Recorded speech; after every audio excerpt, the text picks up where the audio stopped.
دو فرقے بڑے وجود میں آئے جن کا ابھی تک فرقے تو بہت سارے بنے تھے, بہت سارے تو ختم ہی ہو گئے, کیونکہ جو باطل چیزیں زیادہ پنپتی نہیں ہیں, اور پنپتی بھی ہے تو ایک جگہ قائم نہیں رہتی.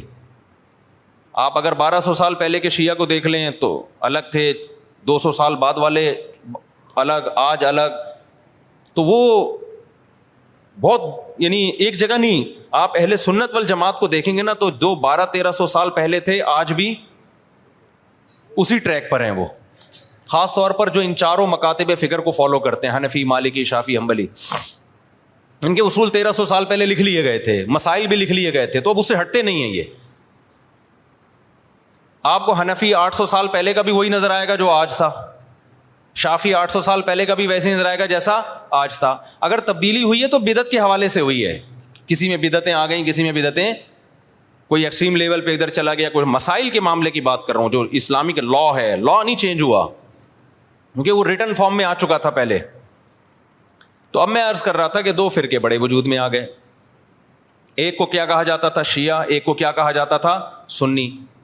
تو سنیوں کا جو اصول اور ضابطہ تھا وہ یہ تھا کہ قرآن سے مسئلہ دیکھا جائے, پھر نبی صلی اللہ علیہ وسلم کی صحیح احادیث سے, اس کے بعد صحابہ. تو انہوں نے اس اصول کو سامنے رکھ کے ریسرچ کی, اور باقاعدہ جیسے حدیث کو ریٹن فارم میں محدثین لے کر آئے کہ بھئی اب سینہ بسینہ کب تک چلے گی, اس کو ریٹن فارم میں لے کر آؤ, کتابیں لکھو, ضائع ہو سکتا ہے علم. تو اسی طرح جو مسائل تھے, یہ جائز ہے, یہ ناجائز ہے, یہ مکروہ ہے, یہ حرام ہے, یہ مکروہ تنزیہ ہے, فلاں کام کرنے سے سدہ صاحب واجب ہوتا ہے, فلاں غلطی کرو تو سدہ صاحب نہیں, پوری نماز ہی لوٹانی پڑے گی, ہزاروں مسائل تھے نا.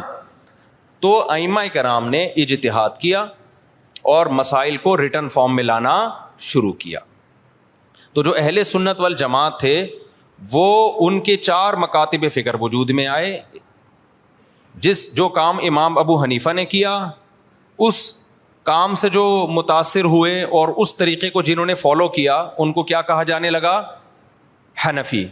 اور جنہوں نے امام شافعی کو فالو کیا ان کو کیا کہا جانے لگا؟ بولتے کیوں نہیں؟ شافعی. اب آپ بتاؤ, جو امام شافعی کو فالو کرتے ان کو اگر ہم مسلم کہتے کہ نہیں حنفی شافعی کچھ نہیں ہوتا, یہ مسلم ہے, اس کا مطلب شافعی اگر مسلم ہے تو حنفی بھی غیر مسلم ہے؟ نہیں آئی میرا خیال ہے بات سمجھ. تو یہ نام صحیح ہوتا؟ جنہوں نے امام مالک کو فالو کیا ان کو کیا کہا جانے لگا؟ مالکی. جنہوں نے امام احمد کو فالو کیا انہوں کے کیا کہا جانے لگا؟ حنبلی, جیسے کہ سعودی عرب میں. تو اللہ کا کرنا ایسا ہوا کہ یہ 4 اماموں کا فقہی دنیا میں چلا ہے صدیوں. بہت سارے مسائل میں ان میں اتفاق تھا. کچھ مسائل ایسے تھے کہ 2 امام ایک طرف, 2 دوسری طرف, کچھ میں 3 ایک طرف, ایک طرف. تو جو اختلافی تھے وہ اب اختلافی رہ گئے ہمیشہ کے لیے, جو اتفاقی تھے وہ کیا بن گئے؟ اتفاقی بن گئے. اب جو اختلافی تھے تو علماء نے کہا کہ بھائی چونکہ اتنے بڑے بڑے ائمہ نے ریسرچ کا کام کیا ہے, یہ اختلاف اب حل نہیں ہو سکا. جیسے رفع الیدین کا مسئلہ اختلافی بن گیا, امام کے پیچھے آمین زور سے کہنی آہستہ کہنی ہے, یہ کیا بن گیا؟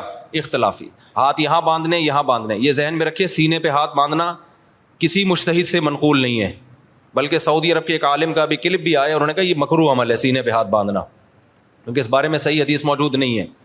تو اگر میں کہتا نا ہندوستان کے کسی عالم کا, تو پھر لوگ کہتے ہیں نہیں یہ تو مانتے ہی نہیں حدیثوں کو, حالانکہ غلط بات ہے, کیوں نہیں مانتے بھائی.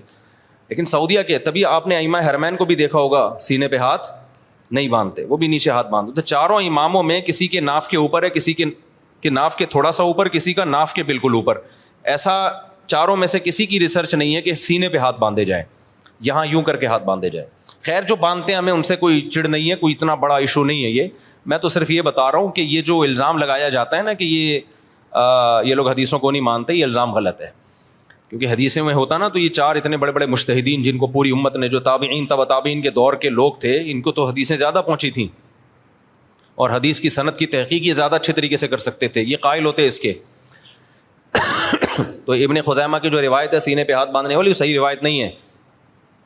مصیبت آج کل یہ ہے کہ آپ کا جو مذہب ہوتا ہے آپ وہ حدیث کو لازمی صحیح کہنا ہے, مارکیٹ میں جو چل رہا ہے, اور جو مخالف کی دلیل ہے وہ لازمی کیا ہے؟ پہلی نظر میں ہی ضعیف ہے. یہ چل رہا ہے مارکیٹ میں.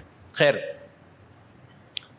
تو ان 4 اماموں میں جب اختلاف کچھ باقی رہ گیا تو امت کے بڑے بڑے علماء نے فتویٰ دیا کہ بھائی اب یہ اختلاف ختم کرنا ممکن نہیں ہے.